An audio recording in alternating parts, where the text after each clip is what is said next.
Hello girls, आज हमारा topic है आगे का कंटिन्यू आपका फंक्शंस ऑफ वाटर। इससे पहले हमने और पॉइंट डिस्कशन करे थे आपके साथ में, जो कि थे आपके जो जल का कार्य होता है, एक तो घोलक के रूप में एक्ट एज सॉल्वेंट।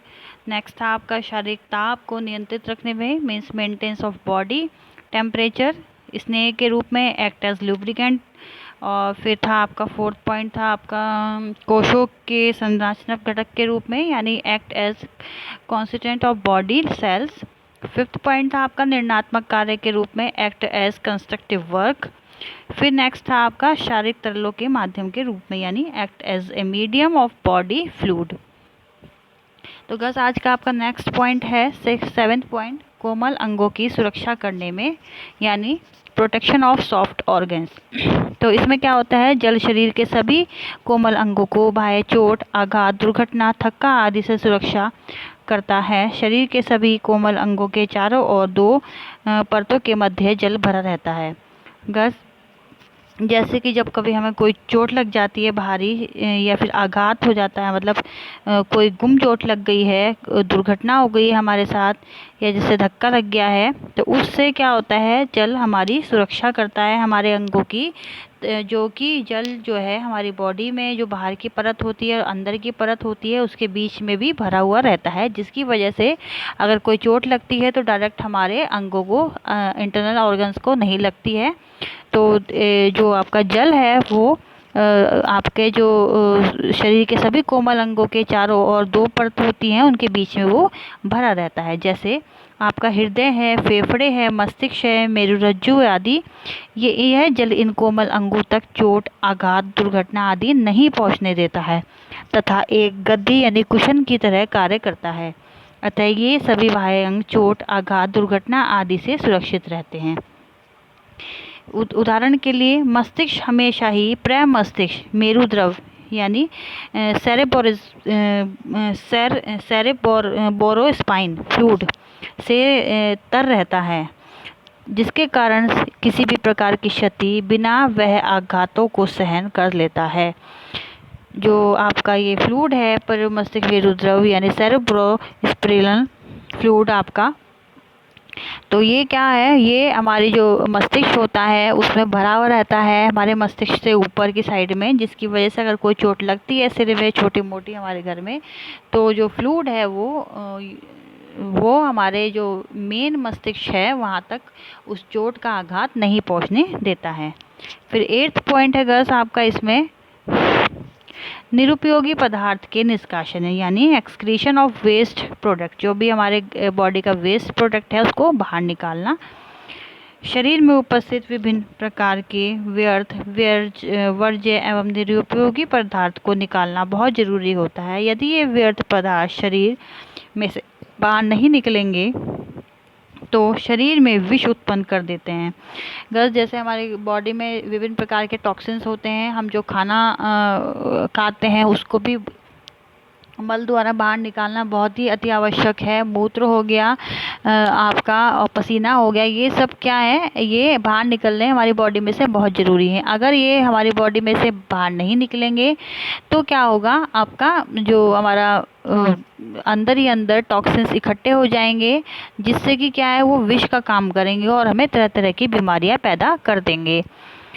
और हमारा जो रक्त है वो भी विषाक्त हो जाएगा, मतलब गंदा हो जाएगा, उसमें भी टॉक्सिन्स हो जाएंगे और व्यक्ति की मृत्यु कुछ ही महीनों में या कुछ ही वर्षों में हो जाती है।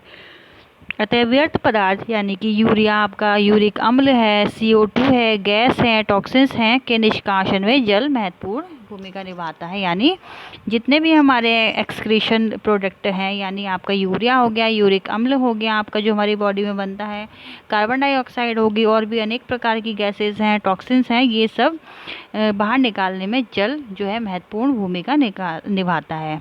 यह शरीर से वर्ज्य पदार्थों को पसीने के रूप में बाहर निकाल देता है, मल मूत्र आदि के माध्यम से भी बाहर निकालता है। जल के अधिकांश वर्ज्य पदार्थ घुल जाते हैं तथा इसी के माध्यम से शरीर से इनका उत्सर्जन हो जाता है। फिर आपका नेक्स्ट पॉइंट है 9th पॉइंट, पाचन में सहायक हेल्प इन डाइजेशन। भोजन को पचाने में जल का महत्वपूर्ण स्थान होता है।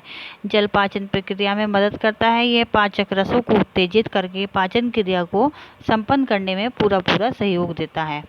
जल जो होता है आपका, वो हमारे जो भी हम खाना खाते हैं उसको हेल्प करने में या डाइजेशन करने में बहुत ही ज़्यादा हेल्पफुल है। यह है जो पाचक रस होते हैं हमारे बॉडी में, जो भी एंजाइम्स होते हैं, फ्लूड एंजाइम्स जितने भी होते हैं, उसको क्या करता है, वो उन्हें उत्तेजित करता है, यानी कार्य करने के लिए उत्साहित करता है। उसके बाद जो है, जो क्रिया होती है हमारे पाचन की, उसको पूरा करने में भी सहयोग प्रदान करता है आपका वाटर। फिर 10th पॉइंट है गर्ल्स, इसमें आपका पोषक तत्वों के हस्तांतरण में, यानी जल जो है सभी पौष्टिक तत्वों को अपने में घुला लेता है। घुला हुआ पौष्टिक तत्व आपका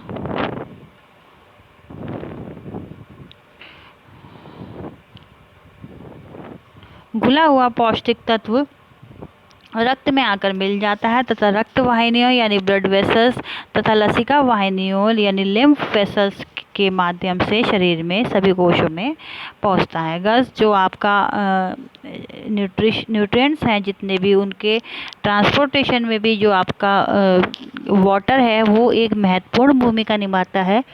जल जो है सभी पौष्टिक तत्वों को अपने अंदर घुला लेता है। अब जो भी हमारे बॉडी में फ्लूइड रहता है उसके अंदर घुला लेता है।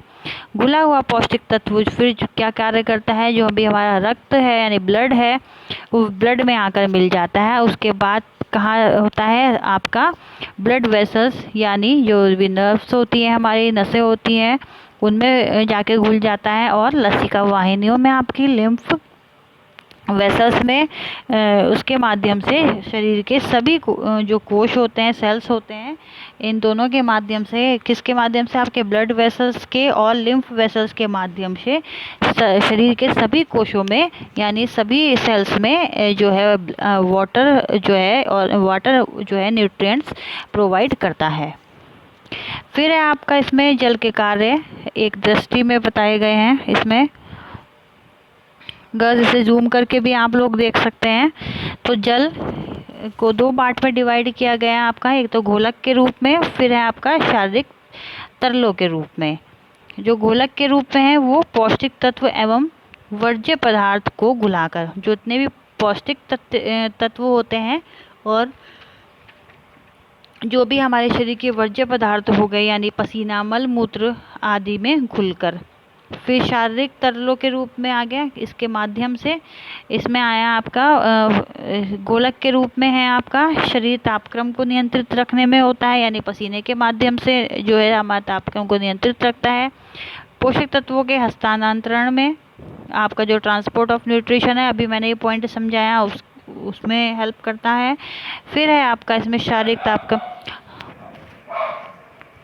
फिर है आपका पाचन में सहायक यानी कि आपका जो भी डाइजेशन में हेल्प करता है। स्नेह के रूप में हो गया, जोड़ों में हमारे जितने भी जॉइंट्स हैं उसमें हेल्प करता है, कोमल अंगों की सुरक्षा करता है। फिर है आपका कोशों के संरचनात्मक हृदय घटक के रूप में आपका, फिर निरुपयोगी पदार्थों के निष्कासन में, और इधर है आपका निर्णात्मक कार्यों में यानी कोशों, तंतु एवं ऊतकों का निर्माण। पोषक, फिर है आपका इसमें शारीरिक तरलों में पोषक तत्वों को कोशों तक हानि पहुंचाने में। तो ये है आपका जल के कार्य, इसको 2 पार्ट में डिवाइड कर दिया गया है, गोलक के रूप में और शारीरिक जल के रूप में। तो ये जो भी आपके कार्य हैं आपके जल के, ये सारे इसमें आपके कंप्लीट हो जाते हैं। तो अगर कोई भी आपको क्वेरी है, कुछ नहीं समझ में आ रहा है गर्ल्स, तो आप लोग जूम मीटिंग में डिस्कस किया करिए, ज्वाइन करिए जूम मीटिंग। मैं लिंक भेजती हूँ ग्रुप में। जो बच्चे अवेलेबल रहते हैं, जो लोग ज्वाइन कर सकते हैं एटलीस्ट वो तो करिए। अगर आप लोग ये सोच रहे हैं कि हमारे एग्ज़ाम नहीं होंगे, तो गर्ल्स ऐसा नहीं है, आप लोगों के एग्ज़ाम ज़रूर होंगे। ये हो सकता है आपका जो आप प्रमोट हुए हैं तो उसके और ये वाले सेमेस्टर के दोनों के एक साथ आप लोगों के एग्ज़ाम हो, तो अपनी तैयारी रखिए पूरी और क्लास भी ज्वाइन करिए। और वीडियो को देखने के बाद आप लोग लाइक और सब्सक्राइब करना ना भूला करें। आपको सिर्फ एक लाइक करना है, लाइक का बटन दबाना है। हम लोग बहुत मेहनत करते हैं आपके लिए, तो आप लोग अगर जूम मीटिंग भी ज्वाइन करेंगे तो ज़्यादा अच्छा रहेगा। ज़्यादा से ज़्यादा बच्चे अगर ज्वाइन करें तो फिर पढ़ाने में भी मज़ा आता है। कुछ नहीं समझ में आया तो मैं आपको समझाऊंगी। तो बस अगर कुछ भी क्वेरी है आपकी तो आप लोग जूम मीटिंग ज्वाइन कीजिए। Okay girls, take care, thank you.